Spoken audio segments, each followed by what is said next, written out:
It's been one hell of a week of wrestling, and yeah, we've got a lot to unpack. A lot of good, a lot of bad, some history being made, women's wrestling stealing the show, and a whole lot more. So, we're gonna go through everything all in this episode of Simon Says Wrestling.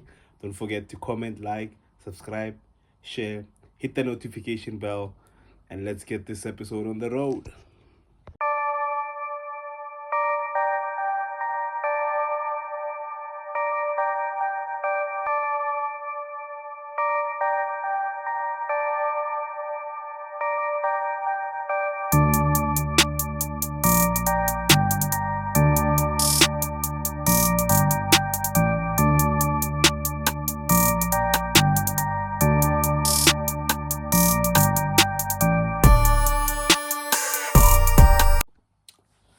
Welcome to another exciting episode of Simon Says Wrestling.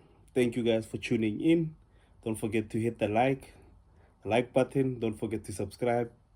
Hit the share button. Turn on the notification bell so you guys can get the latest uh, when we drop new episodes on the channel. Obviously, missed a whole lot of wrestling this week.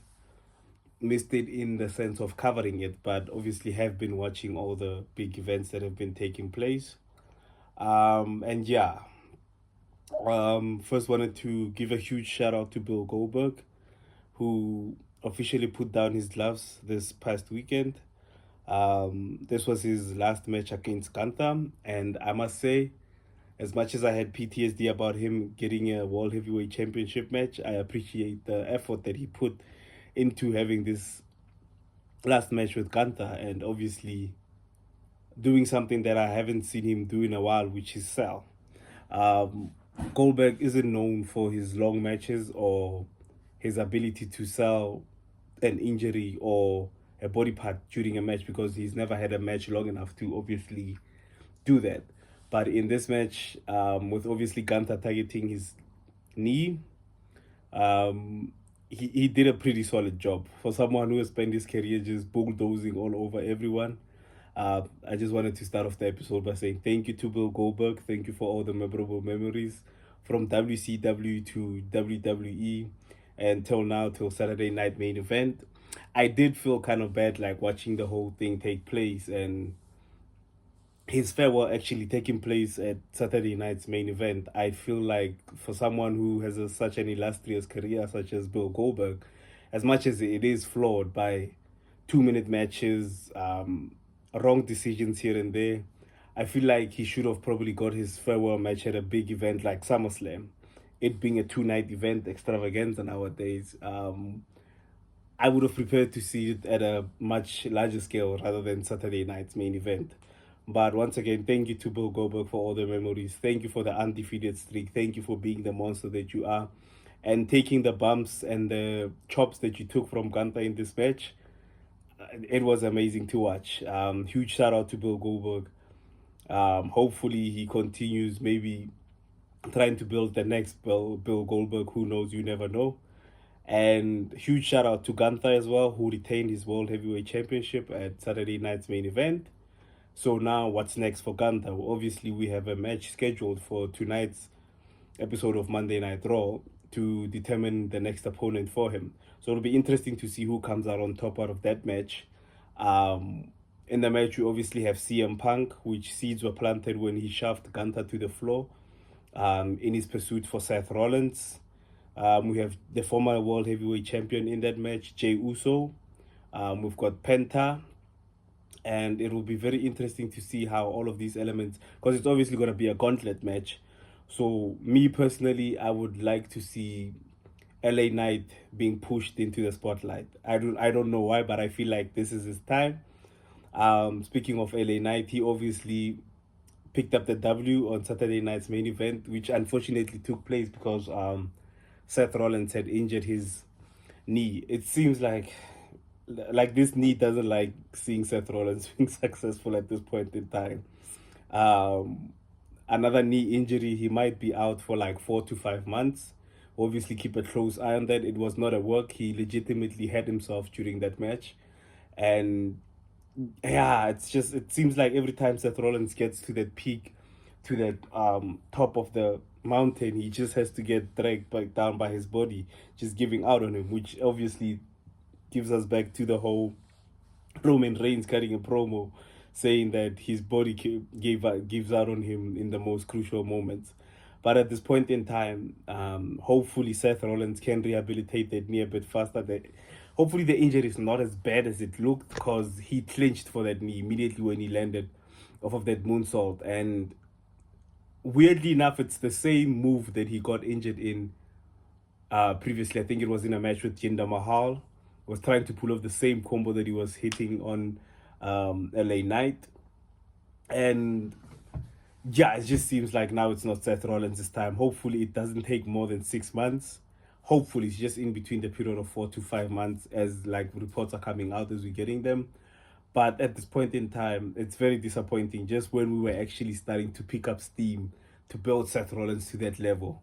And actually looking back at how Seth Rollins has been booked, I would say that, for instance, like comparison, there's no way you can compare Seth Rollins and not bring up Roman Reigns. Roman Reigns built up the bloodline story to take his family members to the next level.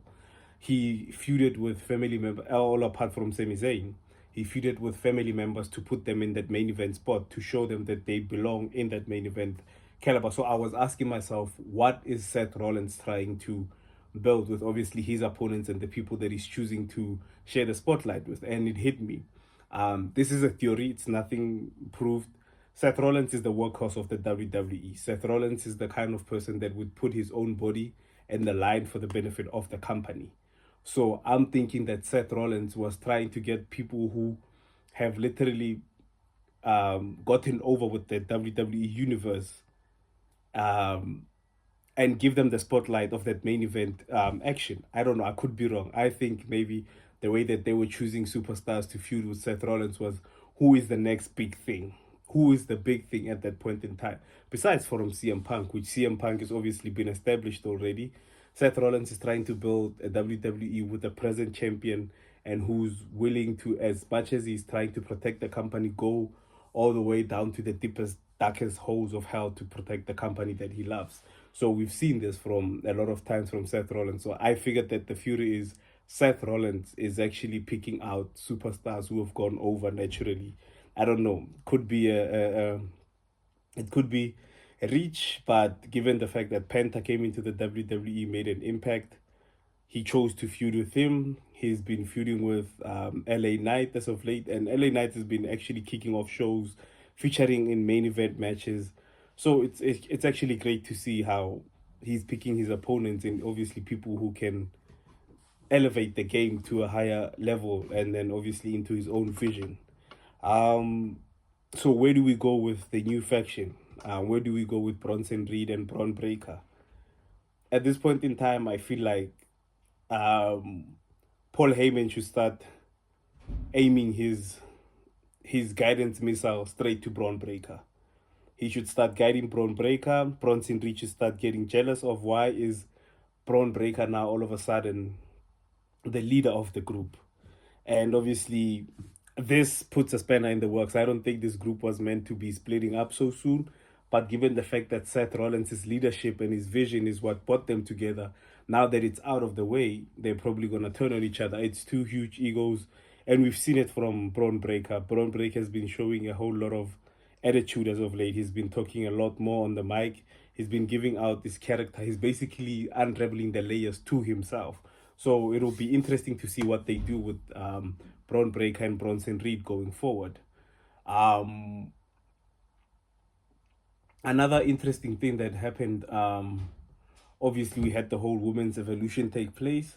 We'll get into that in just a few minutes. But an interesting development has happened in the Smackdown division, where the Wyatt Six are officially the new tag team champions, Smackdown champions.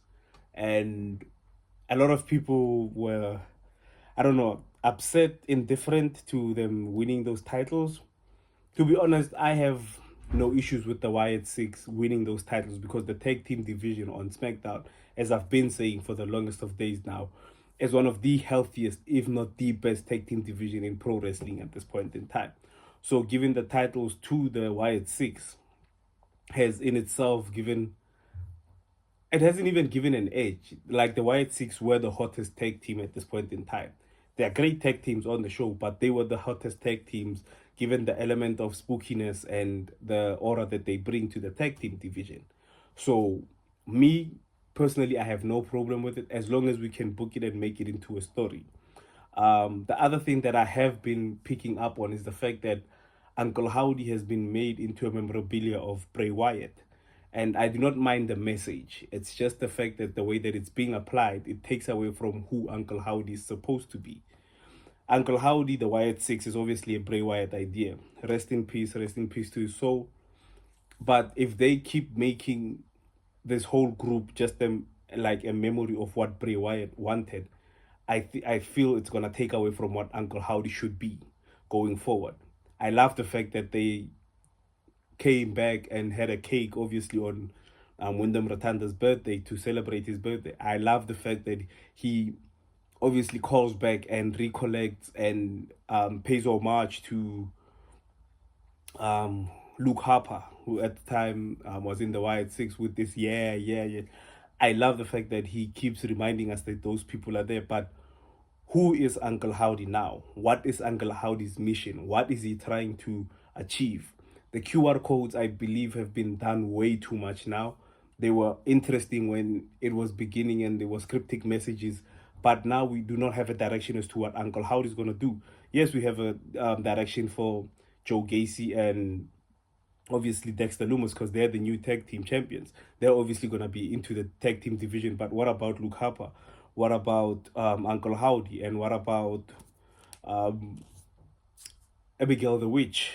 I'm just like, her name just slipped my mind now. But Abigail, what are we doing with them? Are they always going to be outside to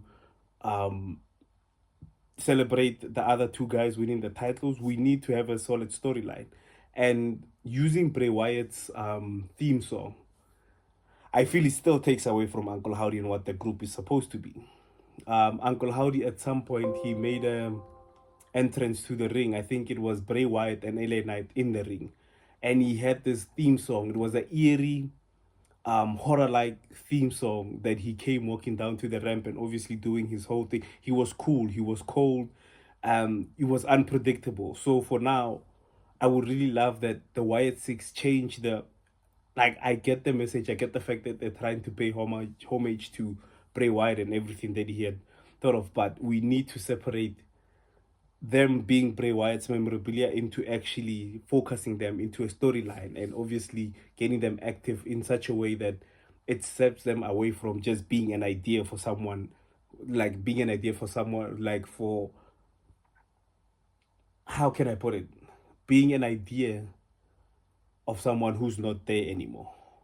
In spirit, he will always be with us. He will always remember him for the work that he put in. And this is Bray Wyatt, for how his life was cut short. And I would just love for the Wyatt Six to have a new direction. I love the homage. I love it. But what is the story for Uncle Howdy? What is Uncle Howdy actually looking forward to doing? Is he willing to conquer the Smackdown division through terror? Is he going to split apart the tag team? Maybe get into Montez's, like I've said this theory before, that if you were to have Uncle Howdy play the mind games that The Undertaker was playing with Randy Orton at one point in time, we could actually get Montez Ford away from his tag team partner and just get into his head into a point where we start driving a wedge through the whole tag team division. It would be great, but we need to have a story for Uncle Howdy. It can't just be that the whole team is focused on the tag team division. We need something solid for the whole group, or otherwise it's just going to end up being, oh, they're just out here to remember somebody who's no longer with us. So we need a direction for the Wyatt Six. There's a lot of stories there. There's a lot of things that we could bring up. Alexa Bliss, at this point in time with Charlotte Flair, we could influence Alexa Bliss to turn on Charlotte Flair because of a dark past, to get possessed by the voices, by Lily, by the Fiend, by any, like, we could literally have so many stories taking place right now. And I just feel like the Wyatt Six are being underutilized. This is basically apart from Joe Gacy and Dexter Lumis. So it'll be interesting to see how the division going forward. And At this point in time, I'm loving the fact that um, Jacob Fatu obviously has a partner in Big Jim, but at the same time, Jacob Fatu has a numbers problem. He got taken out, but he made his return at Saturday night's main event. Big shout out to Solo Sokoa, who at this point in time, ever since getting the United States Championship, it's actually the main title on Friday Night Smackdown, because obviously John Cena is not around with the Universal Championship. But Solo Sokoa has stepped up into the role of being having that United States title mean something. Yes, it meant something when obviously Jacob Fatu had it, because everyone wanted a piece of Jacob Fatu. But now at the point in time, we have shows starting off with Solo Sokoa. He's in the main event with the title, defending it, or he has it raised above someone else's head while they lie flat after his MFTs knocked them out. So it's very interesting and great to see how Solo Sokoa has, in a way, stepped up the game of the United States Championship. Um, I'm still not sure about the name MFTs. The name is still gonna have to grow on me. We have another interesting development in celebrity matches.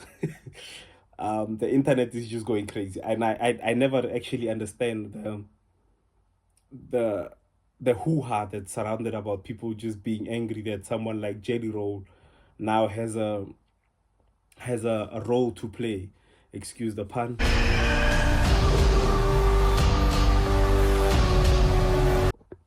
I mean, Jelly Roll, like any other celebrity, was basically called in for attraction. And I think it's the same as when Mike Tyson came through. I think it's the same when Floyd Mayweather came through. And one of the most successful acquisitions for the WWE in Logan Paul. I just don't understand the storyline where Logan Paul takes things that he's been told by other wrestlers or other fans of the sport and just throws it onto Jelly Roll. I just don't understand that whole storyline. I don't understand how uh, WWE superstar like Logan Paul can be scared of someone like Jelly Roll instead of just bullying him around. So obviously maybe it will be something that take place at SummerSlam. I do not know. I personally do not have a problem with Jelly Roll obviously getting his role in this match for SummerSlam with obviously Randy Orton and obviously Drew McIntyre. It's an exhibition match. It's to get eyes on the product. Drew McIntyre just made his return. A lot of people are obviously excited to see him back in the ring. And at this point in time, he's reviving an old rivalry with Randy Orton, which at some stage in time got us through the COVID pandemic. The Hell in a Cell match that they had, um, it was one of the, like, it was those feuds that kept us on the edge of our seats during that whole COVID pandemic. So it's the roles are reversed now. Randy Orton is the baby face, Drew McIntyre is the heel. It's reversed now. We're just getting two big guys who are gonna probably go at it. Logan Paul never disappoints. As much as we can call him a leech, a parasite to the sport, he has proved himself to be one of the best wrestlers, in-ring wrestlers at this point in time. Maybe needs to work on his promos, but everything that he does matches his character that he's portraying on TV. So it's ironic to see everything taking place the way that it is, but we've got the match for SummerSlam. We've got Randy Orton and Jelly Roll versus Drew McIntyre and Logan Paul. And it will be interesting to see how this one pans out.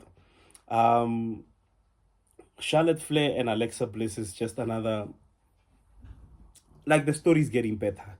It's getting better now. Charlotte Flair is actually getting a genuine reaction from the fans. And I can only imagine how great that feels for her and how much of a self esteem and confidence boost that is for the WWE Universe to now finally be embracing her, for finally not judging her, not putting her through the ringer, not putting her through the sword, because she actually has a story now. Like we've been saying, just give her a story, give her a character that can help her grow. And Alexa Bliss is doing a great job at that. The tag team, obviously, they couldn't win the Raw Tag Team Championships on at the Women's Evolution, but at the end of the day, she got a genuine reaction. Charlotte Flair came out, she got cheered, It was great to see her smile and enjoying the fact that she's coming out to a ring and having a match, and nobody judging her off of what's going on in her personal life or anything that she might have been booked for, and obviously being placed above everyone else. So it was great to see. Um, Other than that, we just have Cody Rhodes and John Cena to look forward to. There's actually no belt happening at this point in time. I don't know whether they will be facing each other at Monday Night Raw today to obviously make it official that they will be going to SummerSlam. There is no belt there. There's also the dark cloud of the Street Fighter movie hanging around the whole WWE. Cody Rhodes has been cast. Roman Reigns has been cast. With Seth Rollins out now on injury, does it then derail Roman Reigns coming back?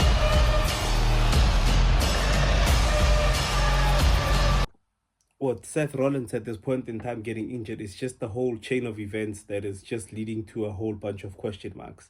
And hopefully Triple H has a plan B for everything that's happening at this point in time, and we can only pray for the best. Anything that does happen, we all know it's going to be rushed. It's going to be something that's going to be pushed obviously within a few couple of hours, within Saturday night's main event happening, and with obviously tonight the gauntlet match taking place. It'll be interesting to see who they put up to the plate to test them at this point in time.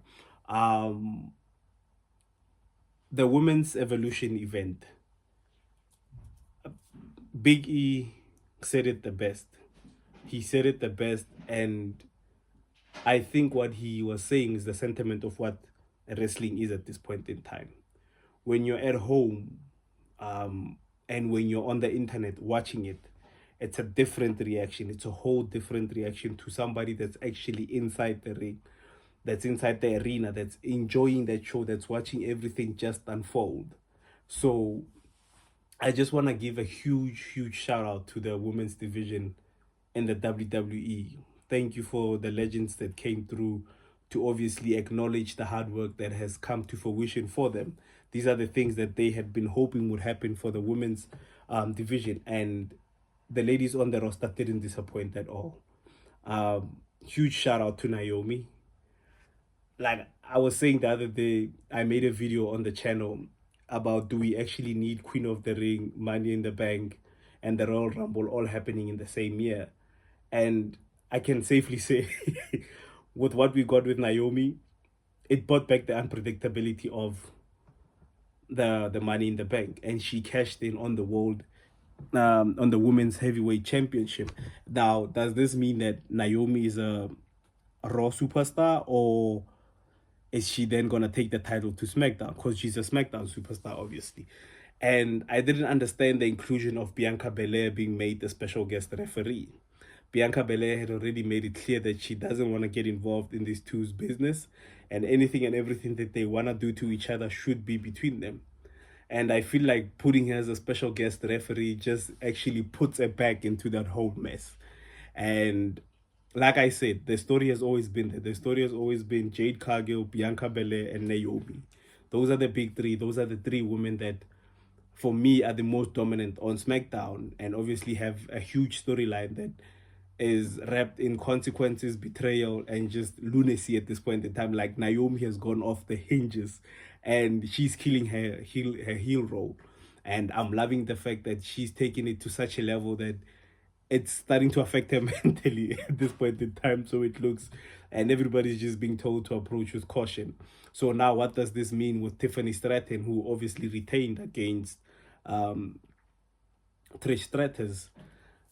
Is the title now gonna be more on SmackDown? Is the Women's Universal Championship gonna be on SmackDown, or is it gonna go to Raw?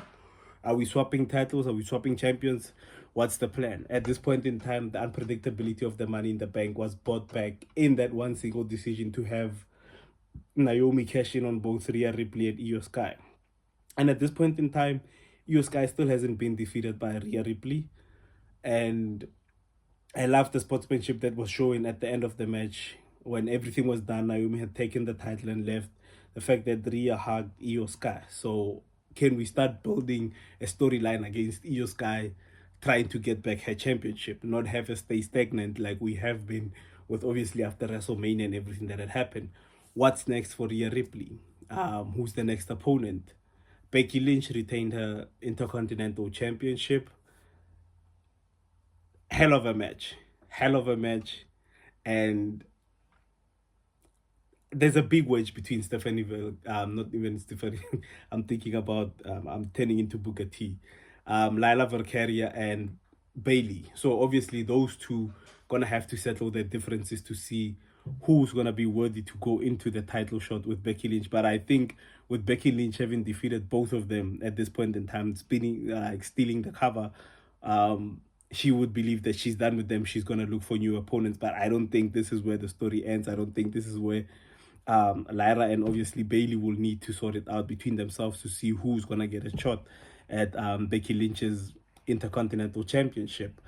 Stephanie Valkyria won the Women's Evolution Rumble, which obviously earns her a shot at a championship of her choice. I don't know whether it's gonna be the Women's Heavyweight Championship or the Universal. I do not know, because since, well, both champions now are on Smackdown, so it's gonna be very interesting to see what they do in that scenario.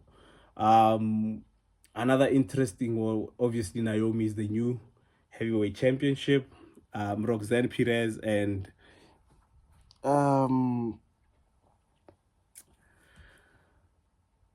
Raquel Rodriguez are still the women's tag team championships on Raw. So what's next for them? Obviously, we're gonna build up to when Liv Morgan officially comes back, and with everything that has transpired this week, I think it's gonna get to the point where the Judgment Day are convinced that they don't actually need Liv Morgan anymore. I don't know. Like I've been saying, we could be in for the biggest surprise of our lives, where we have both Finn Balor and Liv Morgan getting kicked out of the Judgment Day, because obviously they are the ones that are driving a wedge between the whole group. So it'll be interesting to see how everything plays out. I've covered everything that I've wanted to cover for this week. I shouted out Bill Goldberg. Shout out to him putting down his wrestling gloves. Do you guys actually think this is the last time that we do see Bill Goldberg in a WWE ring? Shout out to Naomi. Big shout out to Gunther. Congratulations to the Wyatt Six. What's next for Becky Lynch? In the gauntlet on Monday Night Raw today, who do you guys have winning that match? Let me know. Comment down below. And as always, let's talk wrestling. Peace.